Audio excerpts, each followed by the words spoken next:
que la tenemos aquí también, va a conversar con Elena Medel sobre cosas que nos interesan muchísimo. Voy a empezar. Eso.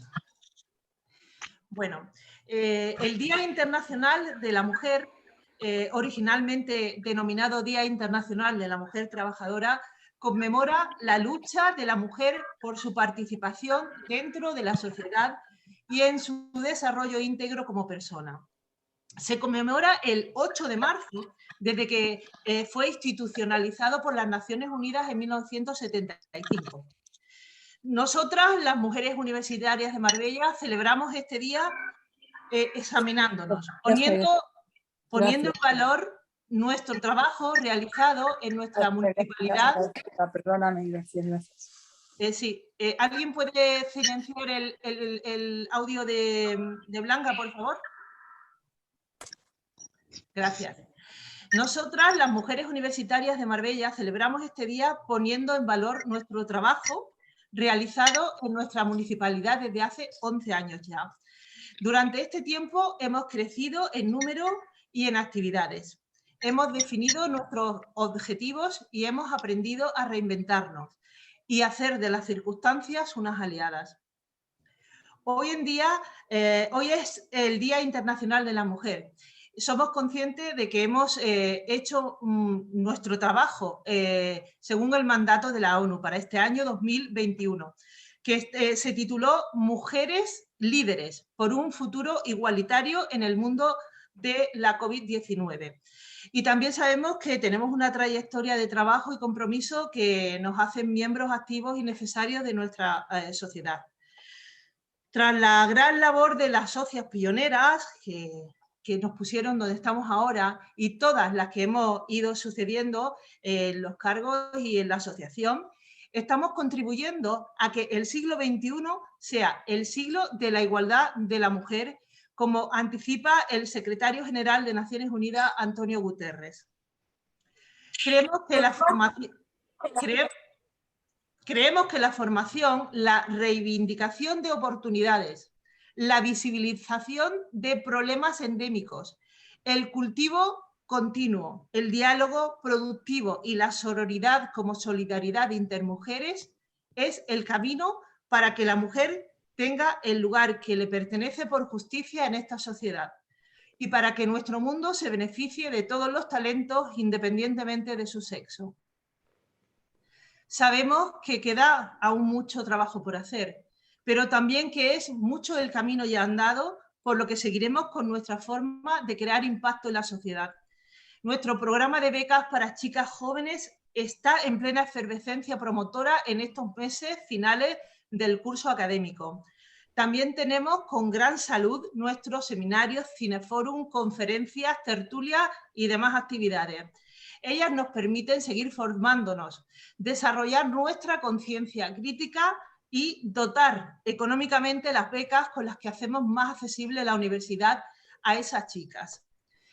Estas actividades nos hacen estar en consonancia con la emblemática campaña de la ONU Generación Igualdad, que exige el derecho de las mujeres a la toma de decisiones en todas las esferas de la vida, la igualdad de remuneración, la distribución equitativa de los cuidados y el trabajo doméstico no remunerado, el fin de todas las formas de violencia contra las mujeres y las niñas y unos servicios de atención de la salud que den respuesta a sus necesidades, a nuestras necesidades. Tenemos que felicitarnos porque este año de sinsabores pandémicos hemos aprovechado para reducir la brecha digital. Baste decir que en la última conferencia por Zoom tuvimos un aforo de 100 asistentes. También que hemos estrenado nuestra página web y nuestro boletín informativo de actividades llamado newsletter, que hay algunas que no les gusta la palabra. Y nuestras comunicaciones en redes sociales están corriendo según los tiempos. Es necesario insistir en abrirnos a lo nuevo. Las mujeres universitarias tenemos que ser la vanguardia. No olvidemos el mandato de Naciones Unidas. Tenemos que liderar a las mujeres y tenemos que liderar la sociedad. Las dos actividades que hemos programado para este mes con motivo de conmemorar el 8 de marzo son citas comprometidas. La primera que hemos realizado el 1 de marzo fue sobre la trata de personas y la esclavitud sexual, con Alejandra Acosta, y ya sabéis que este problema es en una proporción enorme, mucho más grave en la mujer. Y la segunda, el 8 de marzo, el día en el que estamos, persigue la visibilización de las escritoras y poner sobre la mesa la universalidad del discurso de la mujer en las letras. No es verdad que las mujeres escribamos solo cosas de mujeres, escribimos sobre el ser humano. Gracias a todas, a las socias, a las colaboradoras, a los amigos todos y a todos por participar en nuestro proyecto, por estar aquí esta tarde, especialmente a Eloísa Díaz y a Elena Medel por haber aceptado nuestra invitación y haberse ofrecido generosamente a celebrar el Día de la Mujer Internacional de la Mujer con nosotras. Elena Medel nació en Córdoba en 1985 y reside en Madrid. Es autora del libro de poesía muy divertido y muy intuitivo, mi primer bikini. Es increíble que Elena esto lo escribiese con 13 o 14 años. Me parece un talento. Y que fue traducido al inglés y al sueco. Luego escribió Tara y Chatterton y Reunidos en un día negro en una casa de mentira. También ha escrito ensayos como El mundo mago y todo lo que hay que saber sobre poesía. Una cosa también que dice mucho de ella, de su valentía y de su compromiso, es que dirige una editorial de poesía que tiene el precioso nombre de La Bella Varsovia. Entre otros galardones ha obtenido el Premio Loewe de Creación Joven, el Premio Fundación Princesa de Girona, en la categoría de Artes y Letras, y bueno, pues en la actualidad está en plena promoción de su libro, de su novela, de su primera novela, Las Maravillas, que está en la editorial Anagrama, y que ha obtenido de manera sorprendente, porque nadie tan joven ni con su ópera prima había conseguido este premio, el Francisco Umbral del 2020. Este libro va a ser traducido al alemán, al checo, al francés, al griego, al inglés, al italiano, al neerlandés, al portugués y al sueco. Qué envidia me das, Elena. Y bueno, vamos a hablar de Eloísa también, que va a mantener una conversación con ella. Eloísa Díaz nació en Madrid en 1986. Es una jovencísima escritora, también es abogada. Es máster de escritura creativa por la Universidad de Columbia. Y tiene ya una novela, un thriller publicado que ha conseguido páginas en periódicos americanos y españoles, y se titula Repentance, y en español se va a traducir por arrepentimiento. En España va a estar publicado por Seix Barral, que es de Planeta, del sello Planeta, y ya se está traduciendo al francés, al alemán, al italiano y al estonio. Así que, como veis, no podemos estar en mejores manos, y ya pues me quedo con vosotras. Cuando queráis, Elena y Eloísa. Eloísa, ¿quieres? ¿Dónde está Eloísa? ¿Quieres contarnos algo antes de empezar sobre Repentance? Repentance. Bueno, Arrepentimiento es una novela de detectives. Primero, buenas tardes a todas y todos. No veo, o sea, veo que es... muchas gracias a la MUN por auspiciar este encuentro con todas vosotras y con mi querida, la señora doña Elena Medel. Gracias también a la señora doña Elena Medel por dejar un poquito de lado la dominación del mundo que está llevando a cabo para charlarnos un rato. Efectivamente, he escrito una novela de detectives en la que he tenido que plantearme muchas cosas, como por qué mueren tantas mujeres en nuestras ficciones. Y que seguramente nos diga acerca de cómo ser una buena feminista es un camino de perfección. No sé a quién estoy citando ahora mismo. Más que una posición fija, es un trabajo en continuación, ¿no? Pero bueno, es que, o sea,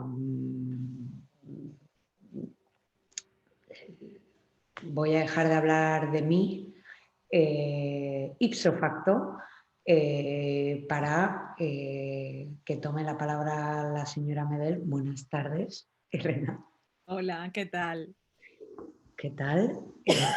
La verdad es que es un gustazo. Muchas gracias por la invitación porque es verdad que el 8 de marzo tiene tiene todo de reivindicación, pero yo creo que también nos merecemos un día de celebración y me gusta pensar bueno, pues que es una tarde de conversación y ya os digo, yo estoy aquí tan feliz con mi manzanilla. Y nada, sobre todo eso, muchísimas gracias por la invitación, me hace muchísima ilusión.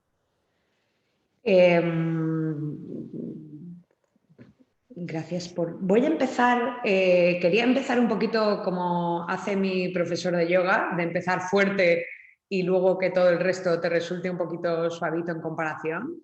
Quería empezar citándote para ponerte cómoda, para eso que nos gusta, ¿no? Que hablen de nosotros y nos citen. Cito de, bueno, mirad. De las maravillas. De las maravillas. Quería empezar por una parte de María, de hecho, en que dice: le hace gracia, pensará María dentro de muchos años, que la memoria genere su ficción propia, cómo lo que no se nos ha grabado porque lo consideramos insignificante o porque no satisface nuestras expectativas, lo sustituye aquello que quisiéramos que hubiera ocurrido. Me ha llamado mucho la atención esa idea de la memoria que genera su ficción propia, porque precisamente me parece esencial, ya no un sesgo cognitivo, sino una parte muy importante de quienes somos es cómo nos narramos y cómo nos contamos y cómo nos recordamos. Entonces quería preguntarte un poco, hoy que veo todas mis redes sociales son fotos de Frida Kahlo y Emilia Pardo Bazán es trending topic, que nunca Emilia Pardo Bazán habría soñado en ser trending topic en su vida. ¿Qué le falta a nuestra genealogía del feminismo? ¿Y qué hacemos con esos espacios para incorporar a las personas que nos faltan? Aparte de Frida Kahlo, que está en su lugar que le corresponde, y Emilia Pardo Bazán, obviamente. Bueno, e incluso yo creo que las mujeres que ya forman parte de esa genealogía, digamos, más oficial, lo hacen reducida muchas veces casi a un símbolo, ¿no? Porque Frida Kahlo ya prácticamente se ha convertido en una foto de una camiseta, muchas veces, ¿no? Parece que está casi reducida a un icono publicitario, despojada de... En el caso de Frida Kahlo, por ejemplo, como su obra tiene tanto casi de autorrepresentación, es verdad que tenemos muy presente su imagen y además la tenemos presente gracias a sus obras, ¿no? Pero está casi reducida a eso, un icono publicitario, casi despojada de toda su complejidad, muchas veces desgajada de su biografía en cuanto a su vida, pero también en cuanto a lo que hizo, ¿no? En el caso, por ejemplo, de Pardo Bazán, por ejemplo, está también casi muy reducida a anécdotas, ¿no? A mí me llamaba mucho la atención cuando yo creo que fue mes y pico o así, que empezaron a hablar de las cartas, volvió a salir, ¿no? La correspondencia que tuvo con Galdós y se comentaban, pues, todo lo que le decía ella a él, pero era como, bueno, pero él también era igual de, quiero decir, era una correspondencia en dos direcciones, ¿no? Ella escribía, él escribía, ella contestaba, etcétera, ¿no? Y parece que se ha reducido todo a una caricatura, ¿no? Además, como si fuera gracioso que Emilia Pardo Bazán pudiera desear, como si fuera gracioso que Emilia Pardo Bazán, y eso, y ahí entra también casi una cuestión de prejuicio físico, ¿no? Ay, Emilia Pardo Bazán, hoy fíjate que, no sé, muchas veces todas esas mujeres que forman parte de nuestra genealogía y a las que tenemos, bien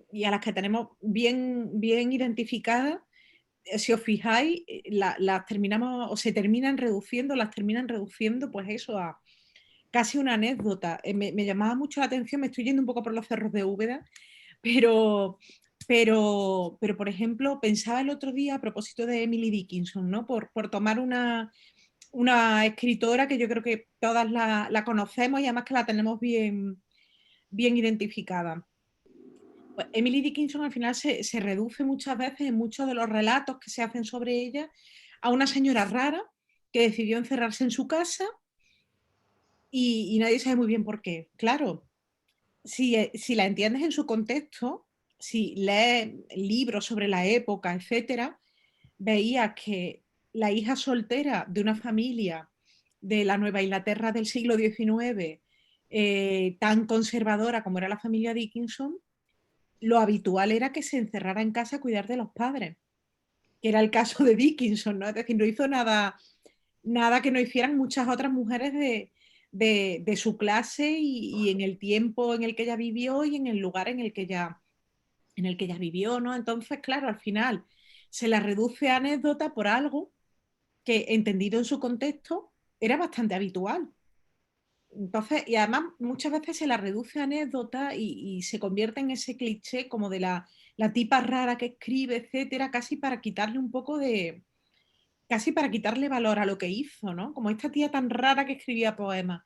Entonces, muchas veces al final, parte de esa construcción de las mujeres que estuvieron antes que nosotras obedece en muchas ocasiones a esos clichés, ¿no? Entonces, al margen de todo eso, ¿no? Yo creo que hay mucho trabajo, queda muchísimo trabajo por hacer. No sé si, por ejemplo, visteis ayer en la 2, a las 9:30, pusieron en Imprescindibles el tercer documental de La Sin Sombrero. Está de todas formas, si no lo habéis podido ver, yo creo que estará a la carta, supongo, porque lo dejan un tiempo. Elena, lo tenemos subido a nuestro blog. Lo tenéis, ¿no? Pues entonces es súper fácil. Entonces, bueno, pues soy muy curiosa, siempre me ha gustado mucho andar por ahí buscando nombres de autoras, etcétera. Y ahí me sorprendió mucho que había autoras de las que hablaban ayer sobre las que yo no sabía nada. Ni siquiera había podido, ni siquiera había oído escuchar hablar de ellas. Yo en mi caso, ¿no? Que estoy acostumbrada pues a ir leyendo, que invierto gran parte de mi tiempo, ¿no? en esa búsqueda. Entonces creo que siempre hay nombres nuevos que incorporar y además algo que creo que es muy interesante y es ver cómo esos nombres que ya conocemos además van creando redes, que creo que es algo muy propio de las mujeres, la creación de redes de apoyo mutuo, en el caso, por ejemplo, de la literatura española, para mí es súper emocionante ver cómo de repente hay figuras de mujeres que empiezan a tender la mano a otras mujeres. Hay una, por ejemplo, Carmen Conde, ¿no?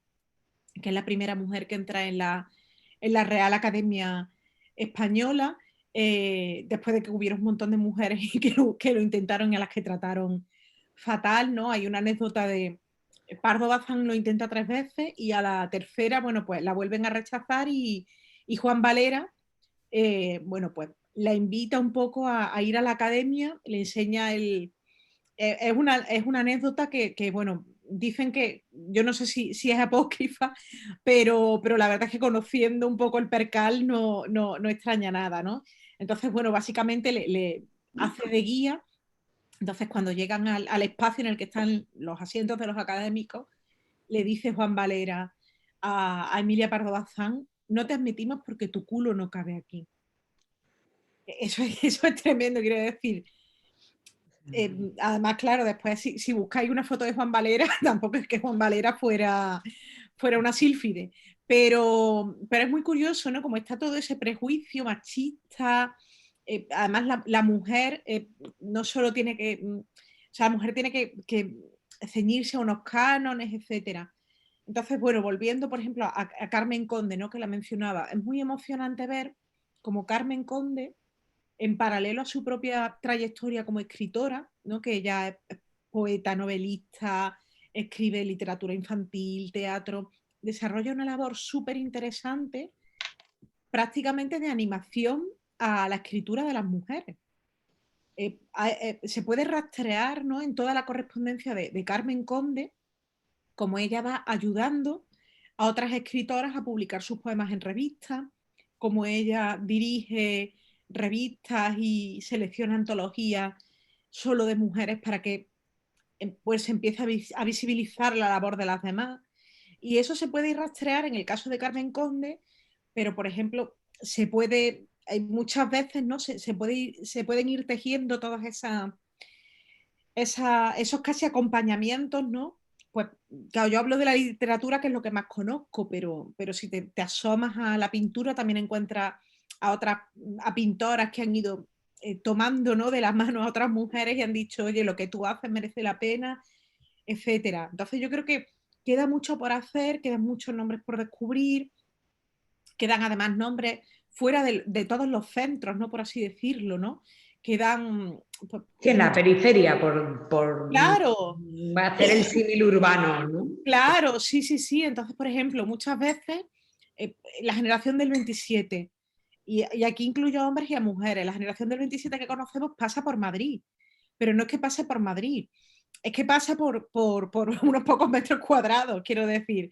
Claro. Pasa por la residencia de estudiantes y 2 o 3 espacios más que están súper cerca. Entonces, si no vivías en Madrid, si no tenías el dinero para ir para dedicarte a las actividades culturales, en lugar de estar trabajando, etcétera, quedas fuera de esa foto, ¿no? que teje el canon. Entonces queda muchísimo por hacer, y yo creo que además estamos en un momento fantástico, casi para tomarse, casi para plantearse retos, ¿no? Casi decir, bueno, pues yo quiero en mi tiempo libre dedicarme a investigar sobre esta autora, a intentar sacar lo máximo posible, pues, no sé, intentar pues, rescatar su obra, publicar artículos sobre ella, etcétera.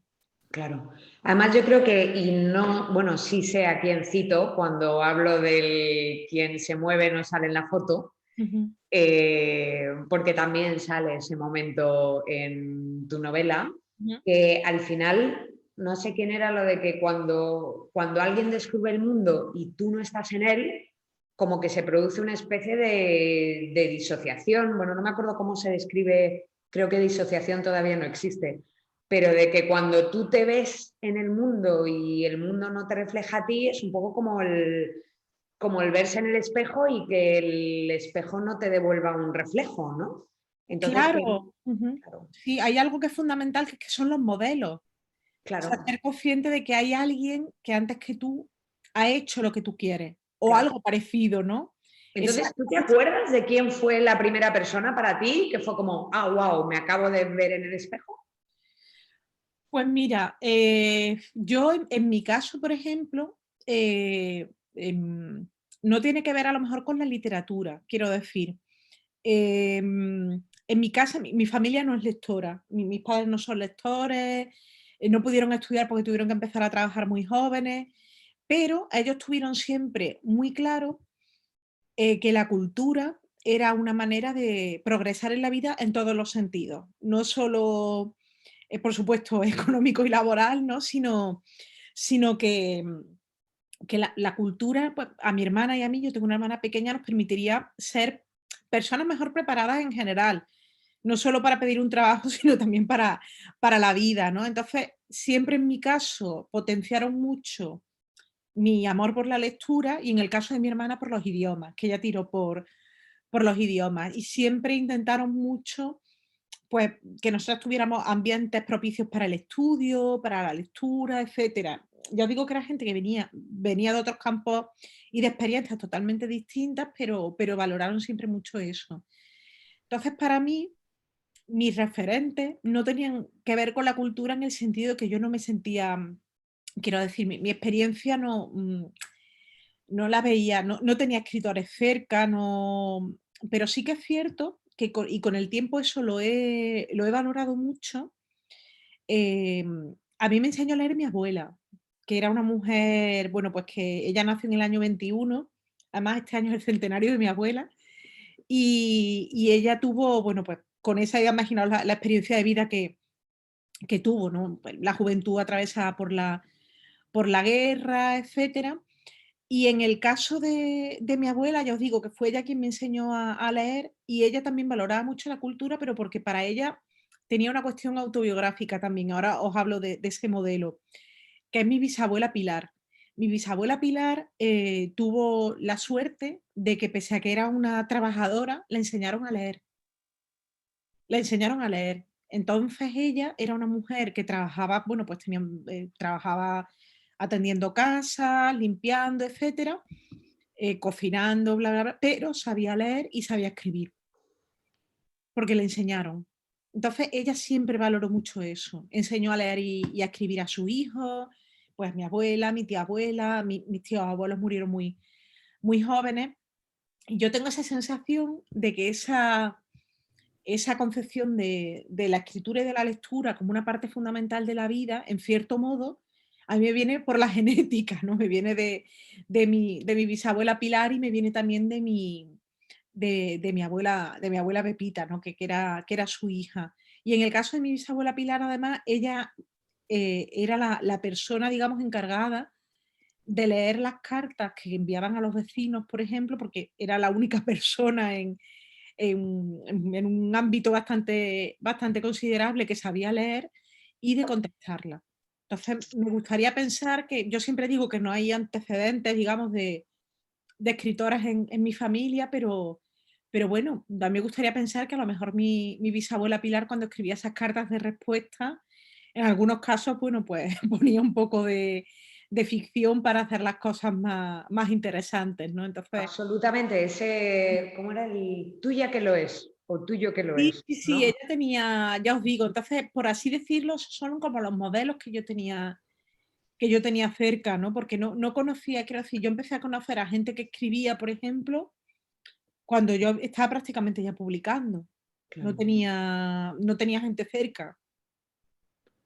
Claro, no, y justo ahora que dices, justo cuando estaba cerca de publicar, que tengo un poco esa misma experiencia, ¿no? De decir, justo el ejemplo me viene Claro. cuando estoy ya y ya estoy fraguándome, ¿no? Tenía, respecto de los ejemplos y de los desafíos, evidentemente, voy a decir, de crecer sin ejemplo, que en el fondo no es sin ejemplo, sin haberse fijado en los ejemplos, un poco en mente como el concepto como de intergeneracional, ¿no? Que se llama ahora, o las olas del feminismo, que estaba intentando leer y aclararme cuál era qué ola del Es feminismo. que además, según lo mires, según las mires, una No, es la o sea, primera, no me ha aclarado, es lo que me ha buscar entrado más es un allá. mareo leyendo sobre las olas del feminismo, Sí. porque una se solapa con la otra, tienen que ver, pero están opuestos en esto, pero en otro, que al final llegaba a la conclusión que en vez de una intergeneración, porque más que ser de una generación, a pesar de que, por ejemplo, pues eso hablamos conceptualmente de la generación del 27, pero quizá es más que ser de una generación, ser de un momento de la historia, más que de una generación, ¿no?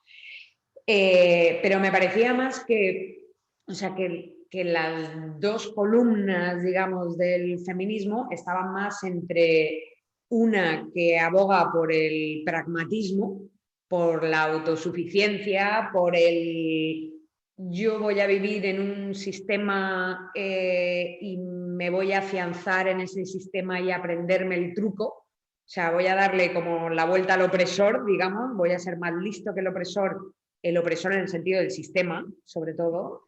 Y la otra columna que iría más en la dirección de voy a hacer comunidad, voy a hacer sororidad, voy a ser más idealista, quizá, y quizá de ese lado voy a pecar también.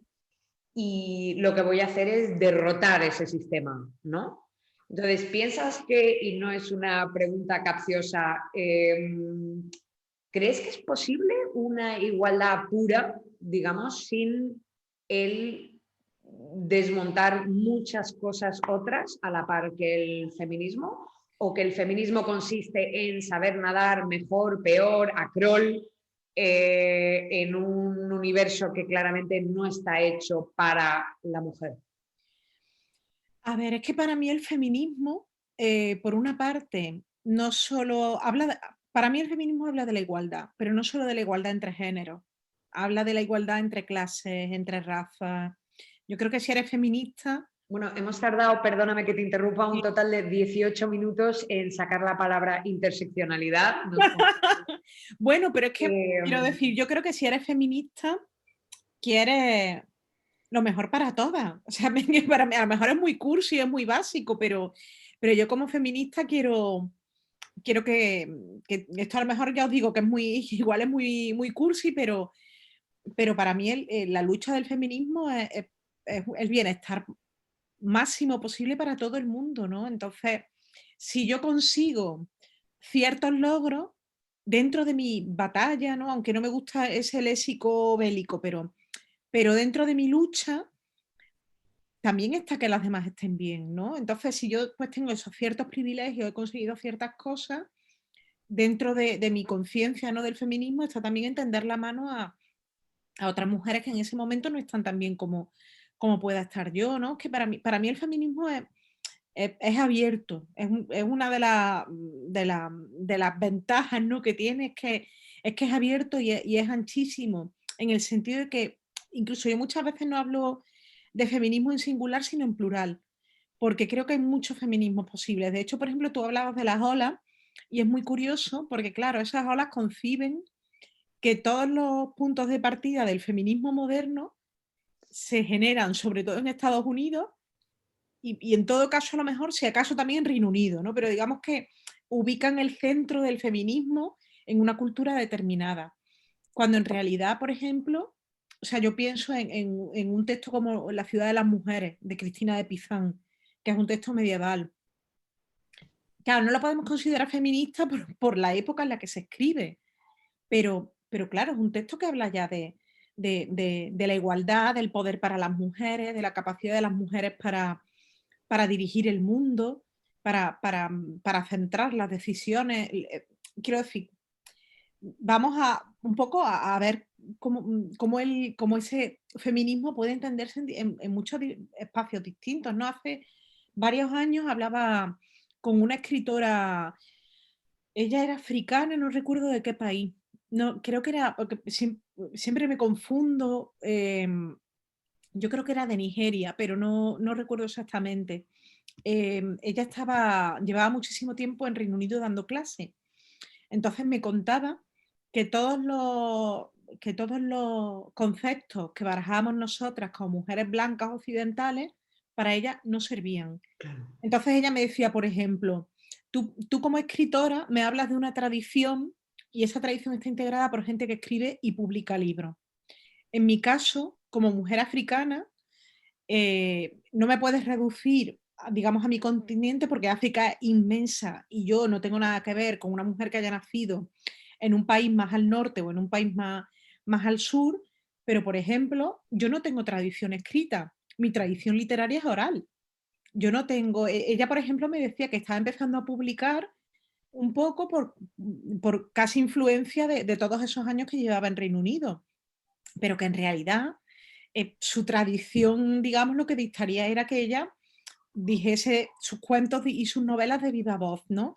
Y me decía que igual pasaba con el feminismo, que para ella las reivindicaciones que teníamos, pues eso, las mujeres blancas occidentales, etcétera, a ella no le servían. Entonces decía, eso no hace que el feminismo, que vuestro feminismo no sea bueno, sea malo, etcétera. Simplemente es que es diferente. Sí, pero ella está diciendo como el vuestro, o sea, ya está como... Claro, no, por supuesto, además ella decía el vuestro, el mío, o sea, ella subrayaba un poco esa condición plural, ¿no? Y al final es cierto, o sea, no hay... No tenemos tampoco, en esas diferencias yo creo que lo interesante es buscar a lo mejor puntos en común o conciencia de que pues lo que para unas sirve, para otras no. Y no, eso no lo hace ni mejor ni peor, sino simplemente diferente, ¿no? Entonces ya te digo que a mí me interesa cada vez más hablar de esos feminismos en plural, ¿no? Porque Claro, porque, Ujú. perdóname, al final quizá ese es el punto flaco y también el punto fuerte, que es el punto flaco porque nadie se pone de acuerdo y cada uno tiene una reivindicación distinta y con una sola medida no satisfacerías a nadie. Satisfaría. Ok, vamos a pasar por encima un pequeño lapsus gramatical. No satisfacería.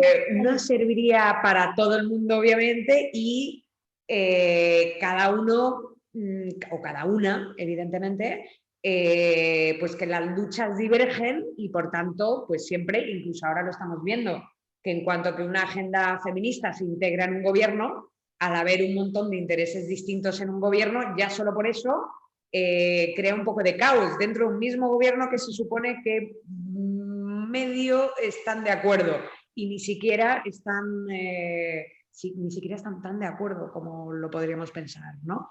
A mí me hacía pensar este fin de semana he visto el documental, la serie documental de Netflix, porque ¿por qué no? De Nevenka, que Nevenka para mí era un nombre en mi pasado, claro, porque yo igual tenía 13, 14 años cuando el caso erupcionó. Ahora ya voy a tener dudas sobre todos los verbos en el pasado. Erupcionó en España y bueno, que es donde fue, evidentemente, y la guardaba un poco como en la memoria de las cosas, pero no con enorme claridad. Y al ver el documental me he dado cuenta, y de hecho hay un momento que para mí es absolutamente brutal, en que en el juicio, o sea, cuando finalmente llegan al juicio por acoso sexual, el fiscal, que luego fue retirado, en la primera vez que se retira un fiscal jefe en España, porque su comentario fue como, bueno, vamos a ver, usted es concejal o concejala, bueno, él no decía concejala porque no llegaba tanto, pero es usted concejal. Usted no es una cajera del Hipercor, dice literalmente, a la cual el jefe le toca el culo y usted no puede moverse de su puesto de trabajo. Que voy a decir, pobre hombre, no hombre Pero pobre, claro, pero es que ahí pobre hombre. hay feminismo, hay clasismo. Claro, él ya está indicando sin quererlo, en el fondo está diciendo, bueno, es que usted es una concejal de una muy buena familia de Pontevedra, Sí. obviamente no es lo mismo que si otra persona se quejara, ¿no? O sea que ya él, sin querer, porque él en el fondo lo quiere decir como insulto, o sea, para medrar en su credibilidad como persona que acusa, pero que en el fondo está indicando ya entonces un poco que María, es que otra vez, María en tu novela, cuando María no recoge el premio porque no se puede tomar la mañana. Claro, o no va, o por ejemplo, mira, hubo una cosa en la novela, bueno, la que se ha publicado es la versión 11ª. Porque Solo. bueno, solo ya cuando la primera versión ya llevaba unas cuantas reescrituras, pero en las primeras versiones María enumeraba las huelgas a las que había asistido, hasta que en un momento yo empecé cuando estaba reescribiendo, corrigiendo, etcétera, yo pensé, María no puede haber ido a huelgas ni a manifestaciones, no se lo puede permitir. Disculpad, estáis Sí. hablando de Las Maravillas. Sí, Las Maravillas, sí. Sí, Ahora es la he venido novela. a hablar de mi libro. Exactamente, de Elena Mider. Entonces, claro, ella es un personaje, en la novela hay dos personajes, María, que es una mujer que nació a principios de los años 50 y Alicia, que nació a mediados de los 80. Entonces, María es una mujer que, bueno, pues milita, porque para mí formar parte de una asociación tiene un carácter casi político, ¿no? Lo político no tiene solamente que ver con los partidos, con las estructuras administrativas, sino que para mí lo político tiene que ver con la etimología esencial, ¿no? Las cosas que pasan en la ciudad.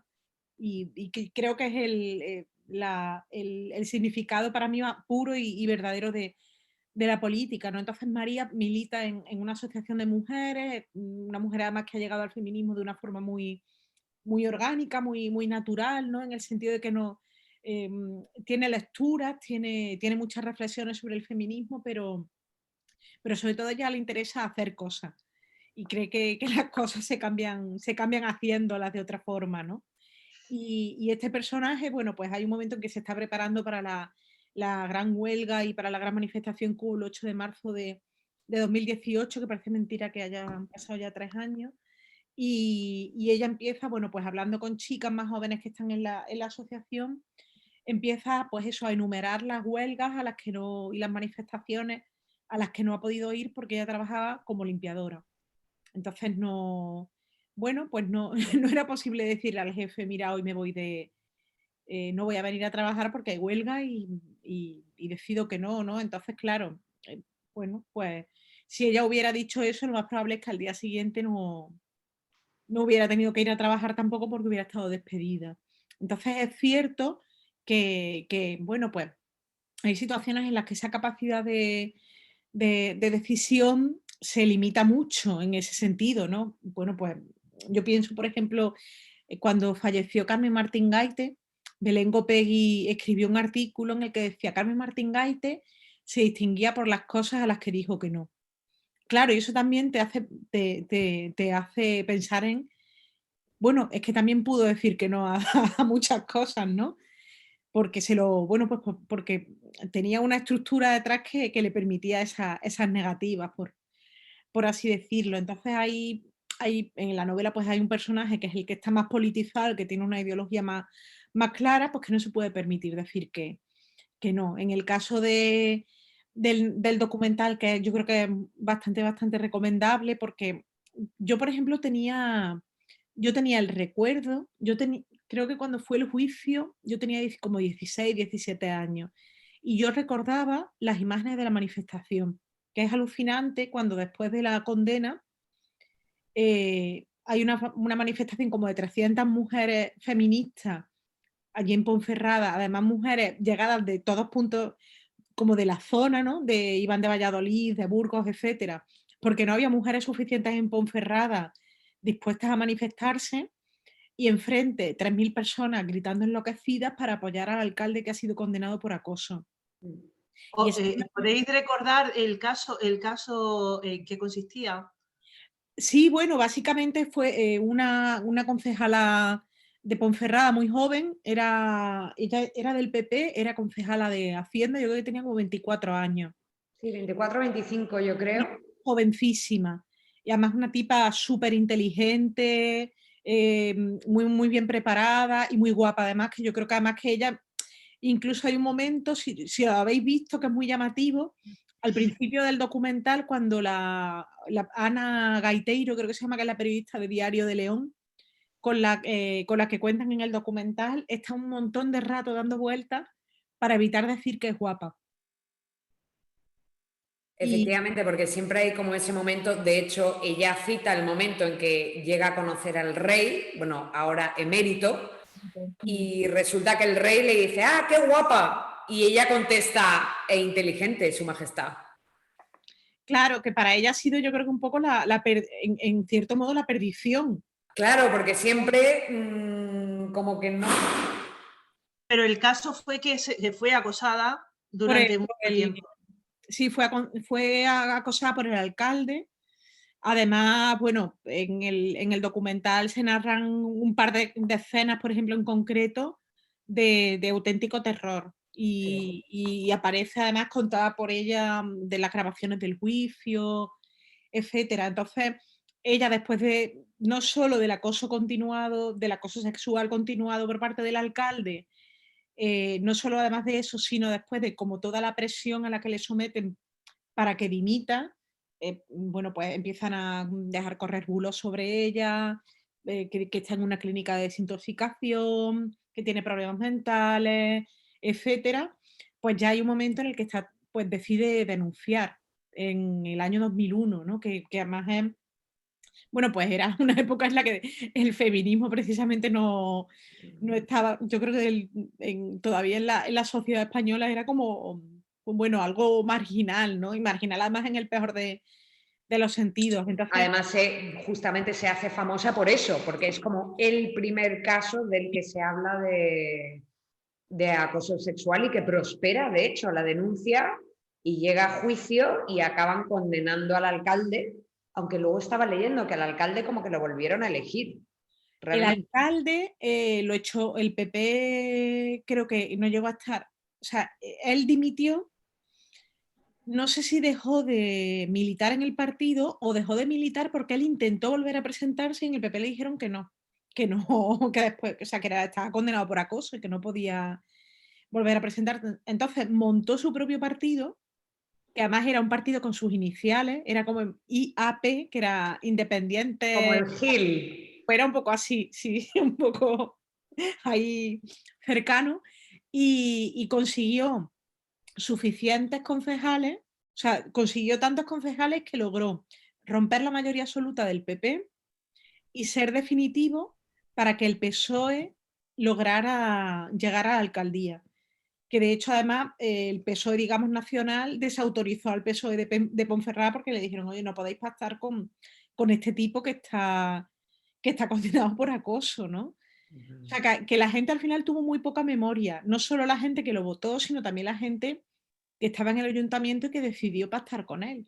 Sí. No, es como si, y ella se tuvo que ir a vivir ella vive fuera de España. En Londres, bueno, o sea, voy a decir, ni siquiera, como si Londres fuera un sitio terrible en el que vivir. Hay alguien que estaba levantando la mano, creo, me parece. Me ha parecido. Ah, vale, vale. Es que pues, aparecen, el documental es súper recomendable. Son además, yo creo que es como 1 hora y media, son 3 episodios, pero se ve el tirón. Y además creo que es interesante ver el camino que se ha recorrido en estos 20 años, ¿no? ¿Cómo percibiríamos ahora la denuncia de una concejala que jovencísima además, a la que se ve que físicamente está destrozada? Y que cuenta eso, ¿no? Y bueno, pues el apoyo que recibiría por parte de las mujeres, cuáles serían después las consecuencias de la condena, etcétera, ¿no? Y también... Ah, vale, no, es que he oído como un... también iba a decir como el... Hola. Ah, vale. Sí.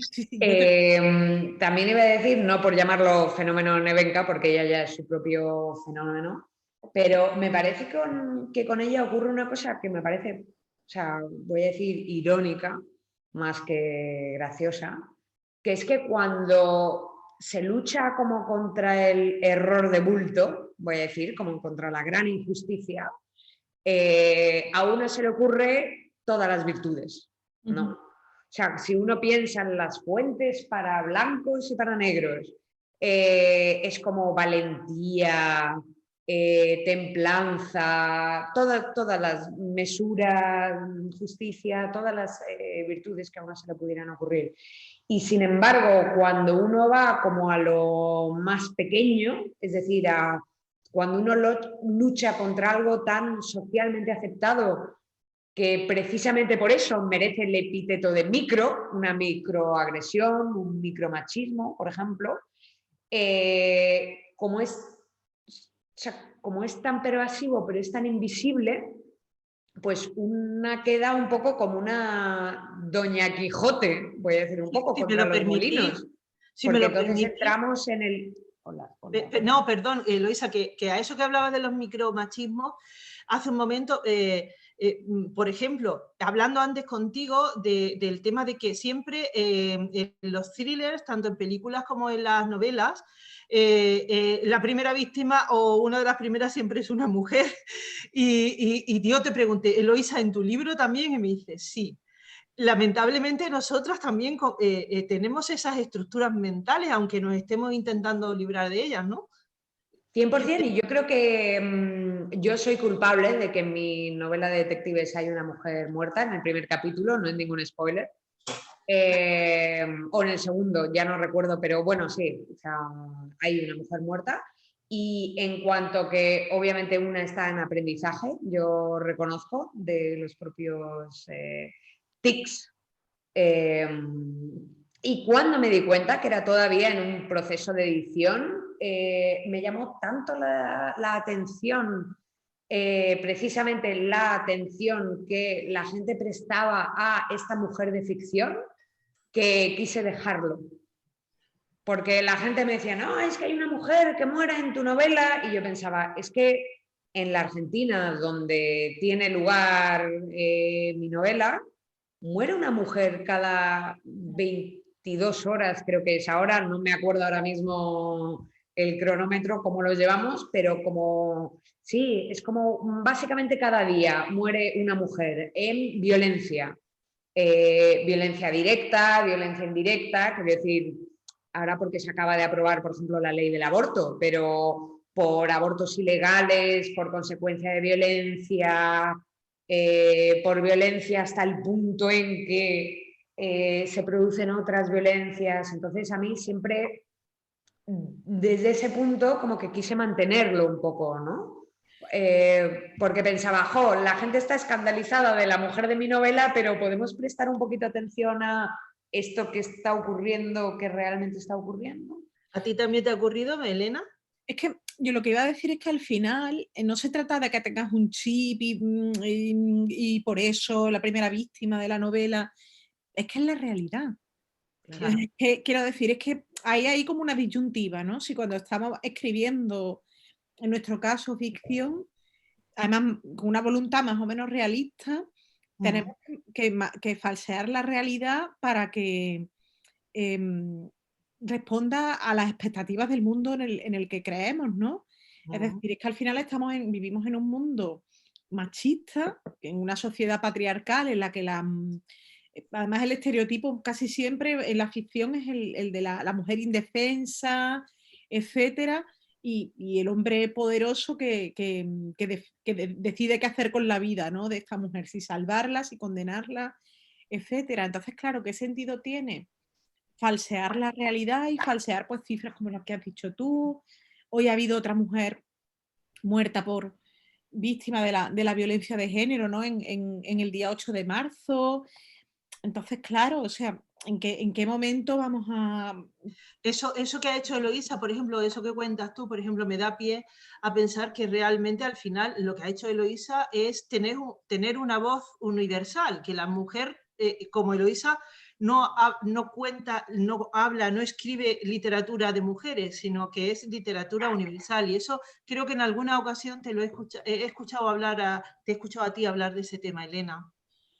A ver, es que claro, al final ese chip, ¿no? Como esa cuestión que tenemos de que es casi una educación heredada y que yo muchas veces casi me planteo que va hasta en una cuestión genética, ¿no?, que es que se nos transmite, de que cuando leemos, por ejemplo, una novela con un protagonista masculino o leemos un poema con una voz masculina, nos está hablando de las grandes cuestiones de la existencia, de la vida, de la muerte, del amor, de la enfermedad, etcétera. Pero cuando esa voz es femenina, cuando ese poema habla con una voz femenina, cuando esa novela está protagonizada por una mujer, habla de cosas de mujeres, ¿no? Por ejemplo, me llamó la atención en una reseña sobre mi novela está protagonizada por dos mujeres, que decía, bueno, la parte histórica muy bien, pero cuando empieza a hablar de cosas íntimas, claro, yo pensaba, pero si es una novela sobre el dinero, que hombre, es íntimo porque muchas veces nos da pudor hablar del dinero, pero a mí me parece que una novela que habla sobre la precariedad, sobre el dinero, etcétera, es algo que apela por igual a los hombres y a las mujeres. Entonces, tenemos casi ese chip, ¿no?, de que lo que escriben las mujeres es para mujeres, lo que escriben los hombres es para hombres y mujeres por igual, ¿no? Cuando en realidad las historias, pues, son universales, las cuente quien las cuente. Y además, qué mejor ejemplo, hablando del dinero, que lo personal es político. Claro. Sí, Porque sí. la economía personal se convierte en, o sea, tanto más amplio cuando la estás ejerciendo. Claro, pero también a raíz de eso hay otra cuestión que a mí me interesa mucho y es cómo lo femenino se ha devaluado.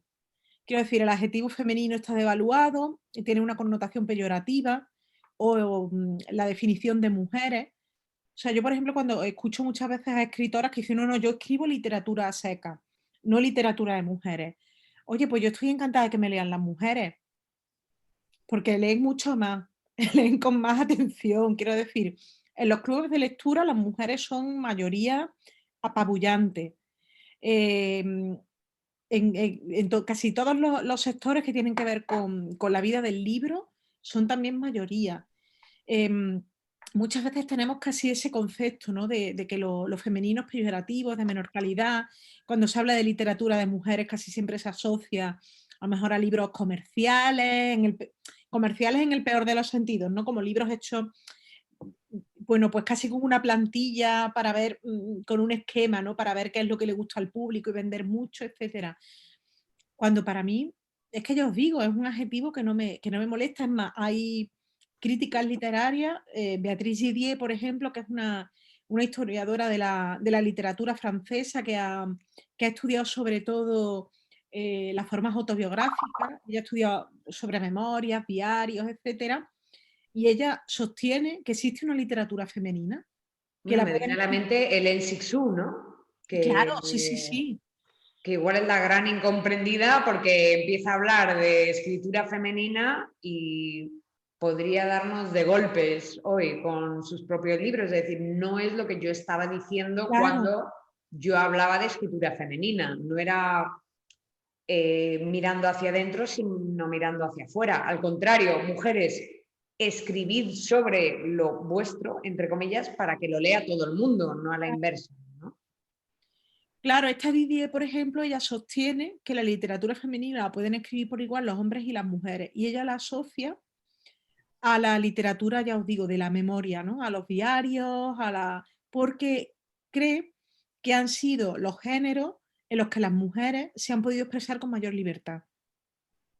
Tú, en tu diario, nadie manda, nada más que tú, ¿no? Entonces esos eran, digamos, los espacios en los que las mujeres pues podían escribir lo que quisieran. Tú pones lo que quieras en una carta, tú pones lo que quieras en tu diario, tú pones lo que quieras en tus memorias. Entonces, bueno, es una teoría que tiene ya sus décadas, pero a mí me parece que es interesante, ¿no? Y además reivindica ese adjetivo que está, ya os digo, que yo creo que se asume o que se entiende casi con una intención peyorativa, cuando creo que en todo caso hay prejuicio alrededor, ¿no? Yo estoy muy, ya os digo, yo estoy muy orgullosa de tener lectoras, estoy muy orgullosa de que en mis libros, pues eso, haya historias, por así decirlo, que a lo mejor pueden ser de mujeres, Claro. pero ya os digo, o sea... Pero igual no es quizá como el mayor éxito de, voy a llamarlo el patriarcado, como si fuera una figura un malo de Disney, o peor, ¿no es quizá ese el éxito?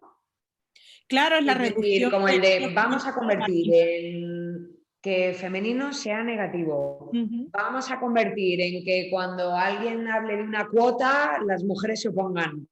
Vamos a hablar de que cuando, ¿no? O sea, el que la persona oprimida sea la mayor defensora del sistema opresor es quizás su mayor victoria.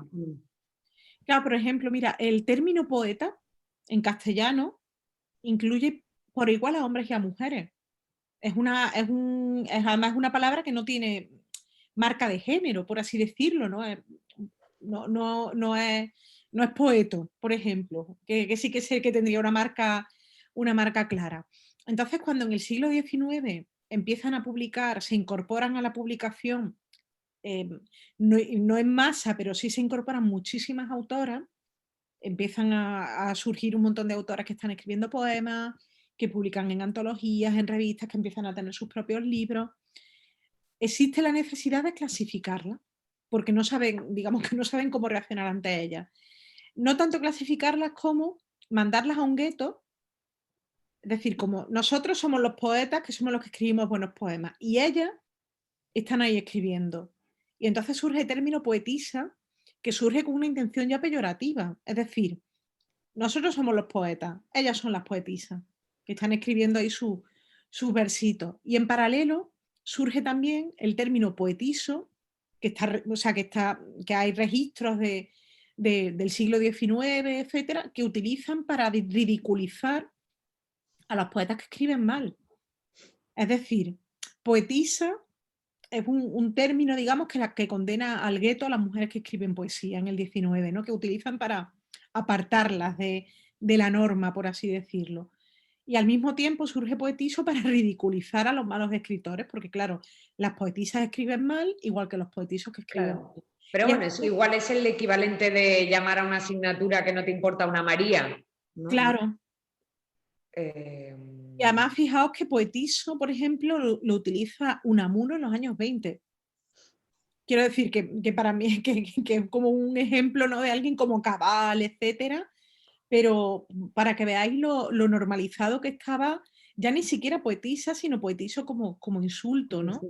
Entonces, es prácticamente casi ese mecanismo para orillar a las mujeres y para marginarlas, cuando estaban, pues eso, incorporándose a la publicación, etcétera, de sus poemas, inmediatamente se las aleja del centro y del foco y de la igualdad. Claro.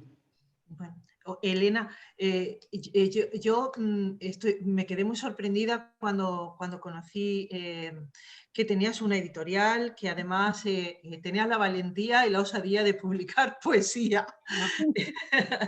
y, bueno, solo me hace pensar que tienes una visión de hacer algo, o sea, no solo una visión victimista, sino vamos a hacer algo, a activar esto.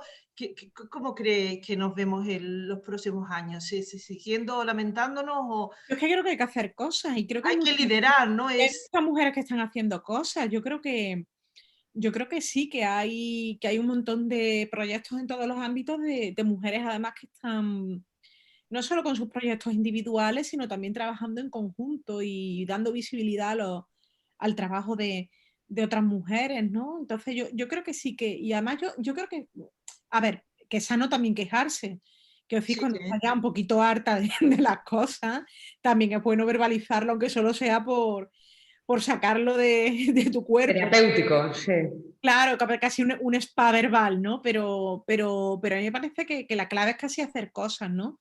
Yo, por ejemplo, hace como 5 años o ya 6 años casi, hubo una entrevista muy polémica con el director de la editorial Visor, que es la editorial en la que yo publicaba entonces, y él vino a decir que no había grandes poetas, no había grandes escritoras en la España del siglo XX, que como mucho Martín Gaite, Matute, pero vamos, tampoco eran gran cosa.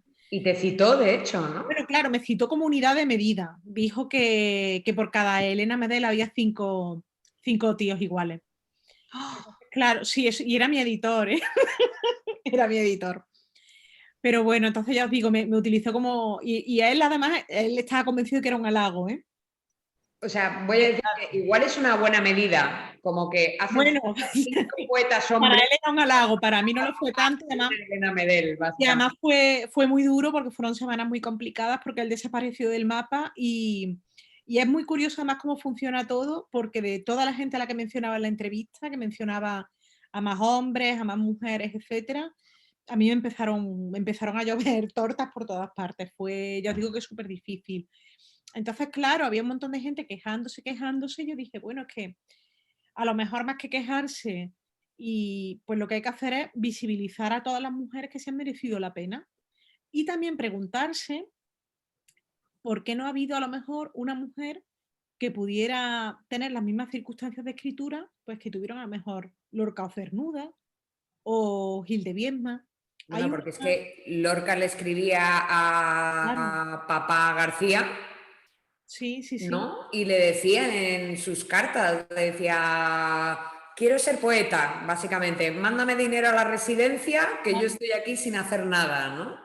Claro, tenía un talento increíble, pero lo pudo poner en práctica. Eso sí, claro, pero pero tenía un talento. también tenía un talento apabullante Lucía Sánchez Saornil. Efecto. Y Lucía Sánchez Saornil, como era de una familia humilde y además era una mujer, tenía que trabajar Evidentemente. de telefonista para llevar dinero a su casa. Sí, pero que quiero decir que a lo mejor quizás la crítica no va en en decir que García Lorca era un niño de papá, que sí que lo era, ¿no? No, pero yo Sí, por lo no. menos creo que no la En enfoco. que los otros no tuvieron posibilidades, ¿no? Claro, o sea, Las otras, claro, evidentemente. O las otras, quiero la decir, crítica claro. no es que Lorca pudiera o que Jaime Gil de Biedma pudiera. Genial. Además, genial para nosotras como lectoras que disfrutamos de sus poemas. La crítica es que, por ejemplo, Concha Méndez, que era una mujer que sí que venía de una familia de dinero, que a lo mejor podría haber tenido las mismas posibilidades que Lorca, se encuentra con que su familia no quiere que estudie. Ya. Y se tiene que inventar todo tipo de estratagemas para ir a conferencias y que su familia no se entere. Iba a conferencias, o sea, el pecado de Concha Méndez en los años 20 era irse al Ateneo de Madrid a escuchar una charla. O sea, claro, es que es un delirio, pero claro, es que ocurría hace 100 años. Y Entonces, los parones de 18 años. claro, No, claro. es que es esa cuestión que ella no tenía, ella no tenía opción, no tenían, o sea, eran autoras que no tenían opción a poder desarrollar una carrera en igualdad de condiciones, en igualdad de circunstancias. Entonces, claro, cuando tú escribes a medio gas, por así decirlo, pues no puedes enfrentar, o sea, tus libros no son iguales, no hay un mismo punto de partida. A lo mejor, seguramente había autoras geniales que nos hemos perdido, pues porque para mí es muy curioso porque yo empecé con un proyecto para visibilizar a mujeres poetas del siglo XX, sobre todo, aunque bueno, como soy también muy dispersa, de repente empiezo a trabajar también con narradoras o con ensayistas, etcétera. Pero para mí es muy curioso y es un patrón que suele repetirse, ver cómo de repente una autora a lo mejor publica 1 o 2 libros y luego hay un silencio. Imaginad qué es lo que pasa. Claro que es madre. Claro, o se casa. Es madre. Es madre. Del hueco a los 18 años, sospechosamente, que dices, no, y ahora vuelve con otro, que dices, Claro, ¿qué ha claro. ocurrido aquí? Y lo que le pasa a muchas autoras, por ejemplo, es que, bueno, pues tienen cierto éxito con lo que le pasaba, ¿no? Por ejemplo, es muy fácil de rastrear en la generación del 50. Son autoras que publican 1 o 2 libros, tienen bastante, bueno, buena repercusión, buenas críticas, etcétera. Empiezan a tener hijos, se alejan de la publicación y no solo, se alejan de la escritura, de la publicación, de las lecturas, al final de la vida social, ¿no? Y cuando vuelven a escribir y vuelven a intentar publicar, nadie se acuerda de ellas. Entonces les resulta súper difícil acceder a las mismas plataformas, digamos, a las mismas editoriales, etcétera, en las que estaban publicando antes o en las que están publicando pues sus coetáneos, ¿no? Ahí, por ejemplo, yo pienso en poetas maravillosas, ¿no? Pues todo el parón digamos, que tiene María Victoria Atencia, que está prácticamente 15 años sin publicar, Pilar Paz Pasamar también igual. Es decir, hay muchas autoras a las que le pasa eso, ¿no? Entonces, claro, por ejemplo, hay un parón que no tienen los hombres. Si te paras a pensar y si te paras a mirar, por ejemplo, ese parón no lo tienen muchos otros poetas del 50 que continúan escribiendo, continúan haciendo su carrera, ¿no? Entonces, cuando nos preguntemos qué pasa, que no tenemos escritoras a lo mejor, pues de la altura de Lorca, por ejemplo, pues claro, preguntemos si han podido escribir en las mismas condiciones, ¿no? Claro. No han podido. Bueno, Eloísa, ¿le has pedido a Elena que nos lea algún poema? Uy. Espérate. Pensaba sorprenderla. No. Es que ya no queremos abusar. Yo lo que le iba a preguntar es si tú fueras, voy a llamarte ministra plenipotenciaria, ¿qué harías en un gobierno como España en 2021? Bueno, te iba a decir que eso sería bastante imposible. Pero además creo que lo primero que haría sería dimitir, sería como la ministra más breve en el cargo. Mira, para mí hay una cosa que cada una seguro que venimos de un campo diferente, profesional, pero para mí hay algo, yo siempre he tenido la sensación de que la mayoría de las veces se hacen las cosas sin hablar con la gente que sabe de verdad. Para mí hay cuestiones que son, por ejemplo, fundamentales, que tienen que ver con por ejemplo, la situación en la que estamos, pues quienes estamos trabajando en cuestiones de cultura, etcétera, pues todo lo que estamos viviendo con la pandemia. claro, hay, o sea, por ejemplo, hay todo, digamos, los moldes de los ERTE no sirven para la gente que está trabajando en cultura, hay mucha gente que se ha quedado fuera de las ayudas porque, bueno, pues porque a lo mejor solo se dan de alta en las temporadas de trabajo, pero porque es que no se pueden, o sea, digamos, es todo tan justo, ¿no? Que no se pueden permitir estar de Claro, alta. la cuota autónomo ya Claro, en delimita. España sabemos que es una locura. En otros países está, pues por ejemplo en Francia existe otra forma diferente para quienes están trabajando en cultura. Entonces, para mí hay algo que es fundamental, que es hablar con quienes están desde dentro, ¿no? Por ejemplo, lo pienso también cada vez que voy a institutos y me cuentan la forma en la que les dicen que tienen que enseñar la literatura, ¿no? Hay unos planes de los que prácticamente no se pueden salir y que en parte se hacen muchas veces por gente que es que no, lleva muchos años sin estar en un aula. O sea, ¿tú no te enamoraste de la literatura leyendo La No, Regenta? ¿Me no, estás yo diciendo? esto además veo que se está grabando, entonces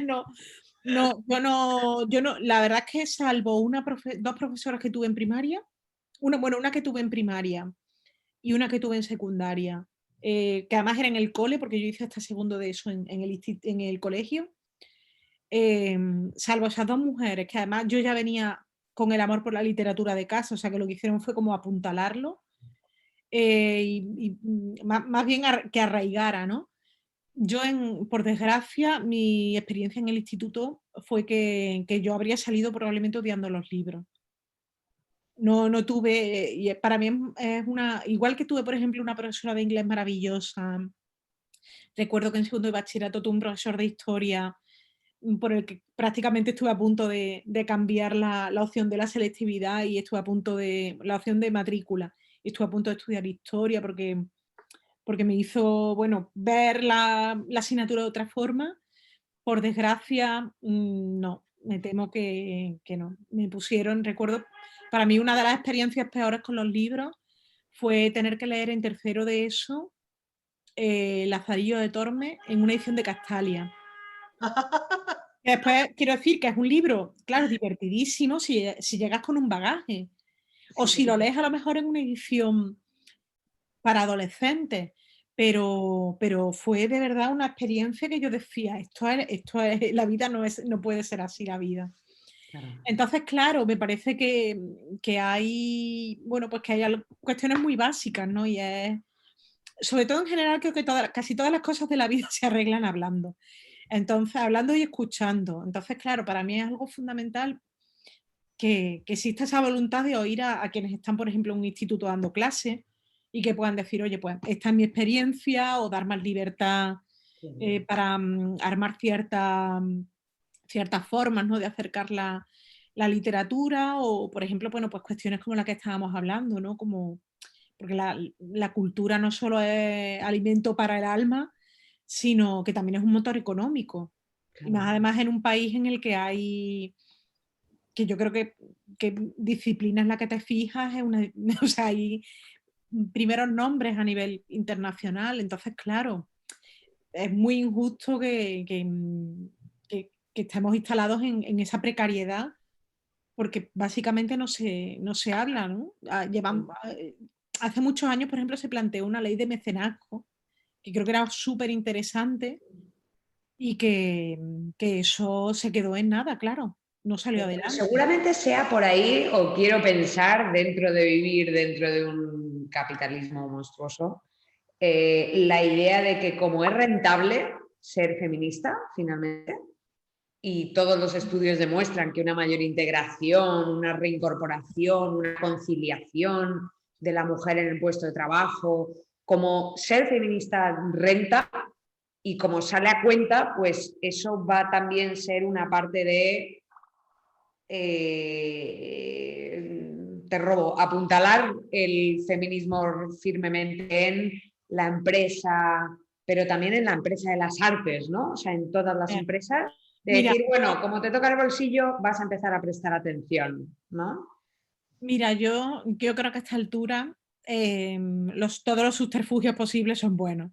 Y la verdad que estamos en una situación en la que yo creo que Claro. cualquier... Bueno, entonces espera, aprovecho porque me he dado cuenta, o Sí. igual es una absoluta casualidad y no tenían ninguna intención, entonces nos vamos a reír de esto, que hay algunos capítulos de tu novela que están titulados por el tarot o Sí, me lo estoy casi todo, imaginando. casi todo. Ah, vale. Sí, sí, sí. Vale, porque había alguno ya cuando llegué al colgado, fue como, vale, ok, Casi todo. alert, Y parece alert, que hay uno está o dos que no. ocurriendo. Hay Es uno o por dos el que no, pero casi todo, casi todo. Claro, ¿le echas para terminar las cartas al feminismo? Uy, no. Qué buena pregunta. ¿Dónde vamos a ir? ¿Qué nos No, va...? porque yo no, es que además llevo mucho tiempo sin echarla. Ah, Porque bueno, en ese caso. sufro mucho, porque sufro un montón, porque cuando hay cosas que veo que no me gustan, sufro. Entonces, estoy en huelga preventiva de tarot. Entonces, si hay algo que me haga sufrir, que me hace sufrir, no. Estoy que me resisto, pero a ver, a mí me gustaría, sobre todo, ya os lo he dicho, ¿no? Que para mí hay una cuestión que es fundamental, que es hablar y escuchar. Me parece que además es que todo va mejor, ¿no? Cuando estás dispuesta a dialogar y cuando están dispuestos a dialogar contigo, ¿no? Entonces, para mí es una clave que es fundamental. Y sobre todo, además, tener esa conciencia de que no hay un feminismo igual a otro. Pero al mismo tiempo, Válidos.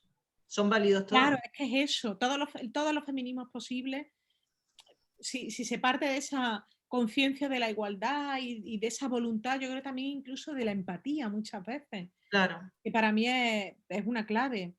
Yo Bueno, creo que esas son un Elena, poco las pistas. ¿le pedimos a alguien por si alguien quiere hacer alguna pregunta antes de que leas tu poema?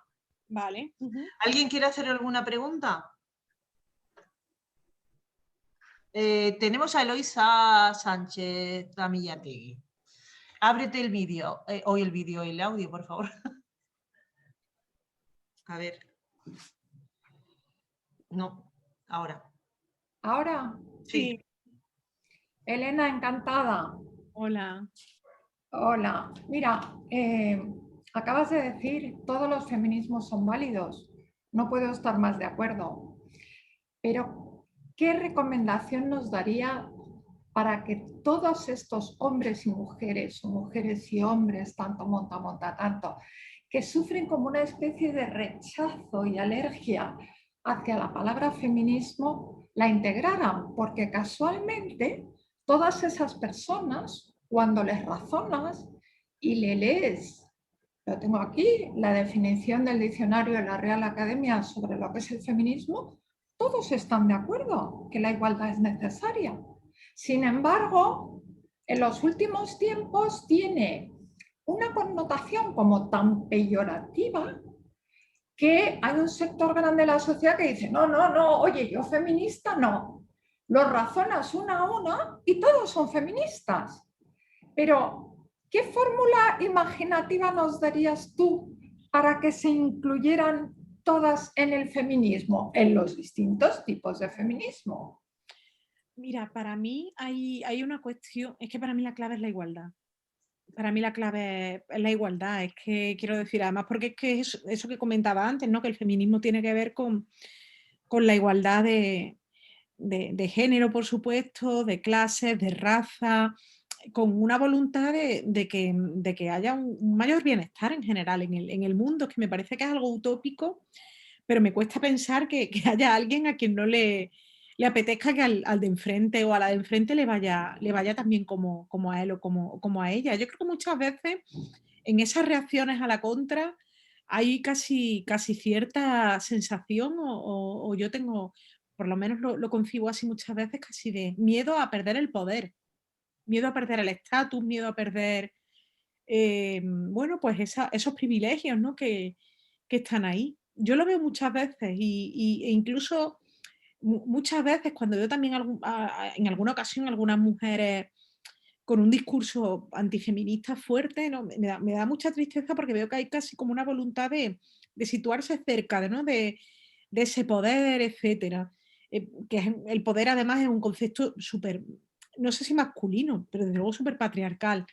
Entonces para mí la clave es para mí la clave es la igualdad, como prácticamente como explicación, pero de todas formas yo es que creo que ya estamos ya en un momento que estamos tan fritas de hacer pedagogía. Yo tengo esa sensación, ¿no? Que muchas veces como, mira, hay gente que piensa así y hay gente que nunca va a dejar de pensar así.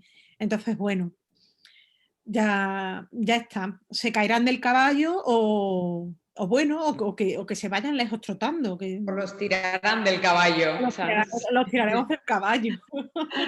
Muy bien. Gracias. ¿Qué poema has elegido, Elena? Voy a leer un poema que se llama Árbol Genealógico, Sí. que es del libro Tara, que para mí es el libro mío que yo prefiero de poemas, ¿no? Pero Elena, ese fue el que trajiste cuando viniste a Mar Poética, ¿no? no, yo creo que cuando estuve en Mar Poética llevaba Chatterton, que es Ah, sí, es verdad. esta es la Sí. reunida.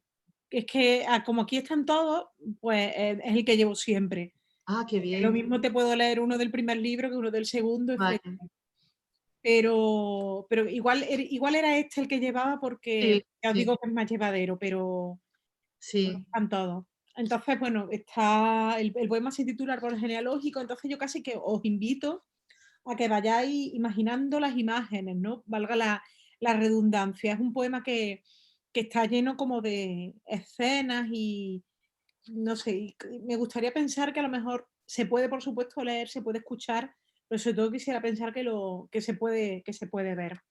Se titula Árbol Genealógico. Yo pertenezco a una raza de mujeres con el corazón biodegradable.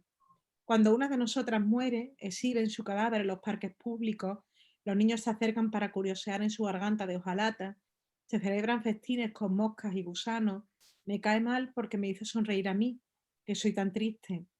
A los 30 días exactos de su muerte, el cuerpo de esta extraordinaria raza se autodestruye y a las puertas de vuestras casas llaman los restos del alma de las mujeres sobrenaturales, chocan contra vuestras paredes, sus empastes y sus uñas agujerean vuestras ventanas hasta que sangran nuestras aortas clavadas en la tierra, igual que las raíces.